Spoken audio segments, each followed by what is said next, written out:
Alors, Mélissa, aujourd'hui, tu nous parles de ce qu'il ne faut pas faire quand on rend visite à une toute nouvelle maman. Oui, aujourd'hui. C'est important, ça, c'est un vrai sujet. Très, très important. Surtout en Afrique, ici. Franchement, j'ai 5 points. Donc, la liste, elle n'est pas exhaustive, mais ces 5 points-là, nous y tenons vraiment. Alors, c'est vrai, votre soeur vient d'accoucher, on a attendu, nous tous, les 9 mois, on veut voir le bébé et tout ça, mais il y a certaines règles à respecter.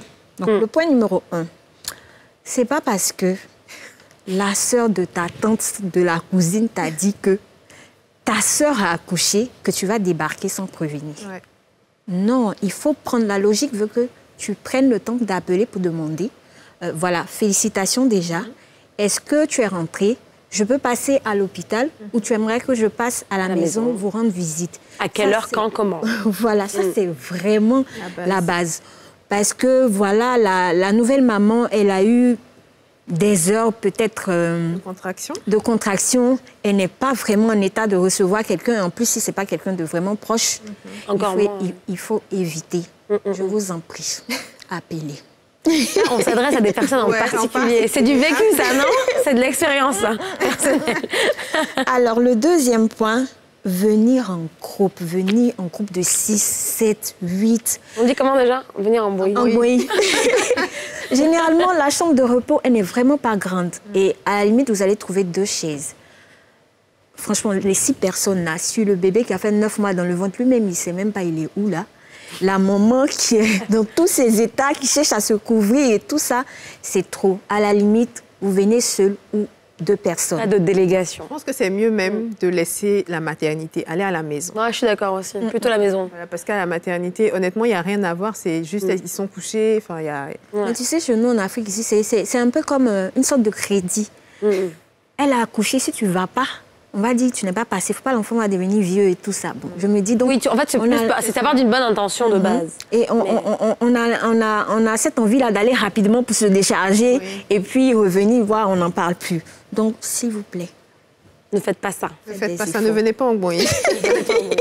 Alors, le 3e point, ça c'est pour ceux qui aiment embrasser les nouveau-nés. Il faut arrêter. Quand vous arrivez, prenez la peine de demander, est-ce que je peux le porter? Déjà. Est-ce que je peux le porter? Si la maman dit oui, vous prenez le soin de laver vos mains correctement et ensuite vous portez l'enfant. Pas de bisous. En ces temps de Covid, je pense que... Il faut éviter parce qu'il y a trop de maladies et c'est un nourrisson. Voilà. Donc il est beaucoup plus vulnérable.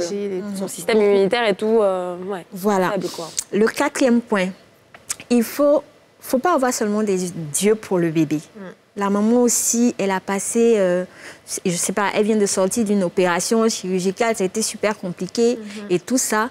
Vous venez, vous êtes cantonné chez l'enfant, ah, il est beau, il est comme ça, et moi la maman. Moi qui l'ai porté. Un peu de compassion, quoi, pour la maman. Un peu de compassion pour la maman. Et quand vous ramenez un cadeau aussi pour la maman et pour bébé. Voilà. Juste un petit présent, ça fait chaud au cœur. Et on sait qu'on a travaillé, et voilà. On a eu quelque chose. Non, mais en fait, c'est vrai que souvent, le problème, c'est qu'on a tendance à, peut-être dans nos pays, sans vouloir faire de généralité, à considérer la maternité, la grossesse ainsi que l'accouchement comme une formalité pour les femmes. Et donc, on se dit, bon, elle a passé l'étape. Bon, elle a accouché, on va s'occuper du bébé. Dommage. Mais pourtant, c'est pas ça.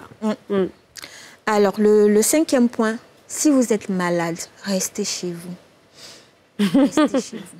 Le bébé ne fuira pas, ni sa maman.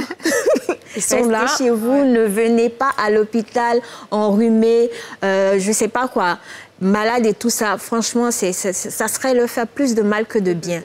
Restez chez vous. Une fois que vous êtes rétabli, vous pourrez aller leur rendre visite. Voilà. Et puis, il n'y a pas vraiment d'âge pour rendre visite à un enfant après 2 mois, si vraiment... Après, culturellement, c'est vrai qu'on a tendance à y aller vite. Il faut aller avant qu'il ne marche. Parce que si tu ne viens pas, on t'appelle, l'enfant va ouvrir le portail bientôt si tu arrives. Marcher, là, c'est pas 1 an au moins, au minimum. Donc franchement, il y a le temps, quoi. En tout cas, moi, personnellement, je dirais qu'on peut me laisser tranquille pendant 2-3 semaines. Je préférerais que ce soit ma famille proche qui soit autour de moi pendant c'est l'idéal. 2-3 semaines, au moins 3 semaines. Le temps de se retrouver, tout ça. Voilà, exactement. Et puis d'être présentable pour accueillir les invités, parce que bon, d'avoir l'énergie. de loin quand même. Oui. Exactement. Merci beaucoup, Mélissa, pour cette liste non exhaustive des choses à éviter lorsque l'on rend visite à une nouvelle maman.